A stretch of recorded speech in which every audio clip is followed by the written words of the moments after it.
Okay. Let's talk about the first match, which we can't really. It's pretty hard to talk about because we didn't see it. But first match, Anthony. All right, so we kicked off with what was originally announced to be the unpredictable jaw jacker Jayson Krash facing off against Blake Curtis. However, it was announced that Blake Curtis had some bad sushi and was replaced with the returning Nate Nitro, who was accompanied by James Marshall.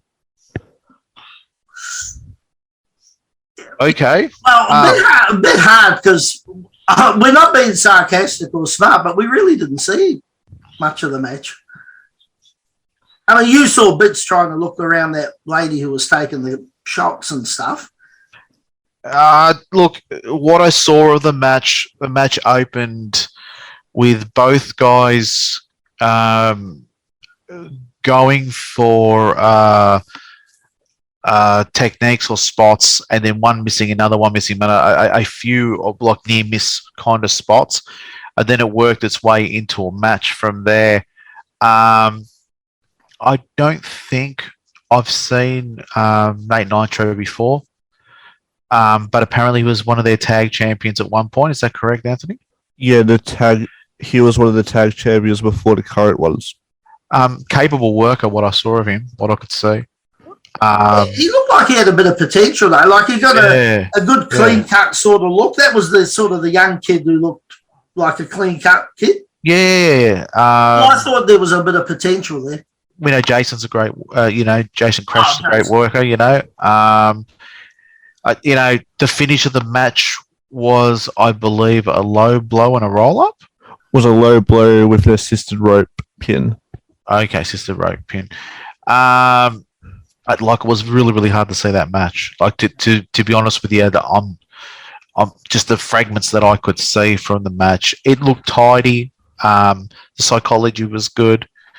I would say that Nathan needs to work on facial expression. Just one face constantly. He needs to, whether he's injured or not injured or whatever else, he's just got what we call same face syndrome. He doesn't sell through his face, puts the face into the motion of selling. But as far as speed, agility, all that kind of thing, he looked really, really good. Jayson looked good. What I could see of the match. Hopefully they get a chance to redo it so I can watch it. Again, because I honestly couldn't see it. No, but Nate's look, I think there's good potential there. I think he needs to beef up a bit. He's still fairly slim, but he's obviously pretty young. So he's only just starting. So nothing against the kid, but he does need to beef up a bit. As you said, definitely you've got to sell a bit more. But I think that's across a lot of guys today. They don't even watching some WWE the other day. They were working on a body part for ages. It was one of the legs. Next thing they get up and use the leg to do something. Like people have forgotten the art of selling. Yeah. So if he can visually sell, like you said, I think he'd be very, very good. I'd love to see a match between him and that young guy under the mask. No, I can't think. Valido. Yeah, I think that'd be a good something match. like that. That'd be okay because they're similarly sized. Valido's probably more experienced and would have more sort of technique and whatnot at this stage. Yeah. But again, hard to say because we didn't probably see the best of the young kid Nate. But they're not bad. What we did see. Well, we did see the match, and it was a good kickoff for the show. I mean, people on the other side were into it. Yeah. So it was a great opener that fired the crowd up and got the crowd into the show. They were into it, which is what effectively what it needed to be. What do you reckon, Anthony? Look, from what I saw of the match, which I probably saw a little bit more than you guys, which was the way it was situated, but I do see a lot of potential in Nate Nitro. I do see a lot, and I do see actually see a lot of potential in the Conflict Axiom group as well. Yeah, but as we know, that Jayson Krash can go when he needs to go. I thought that this match was good. The only thing is, though,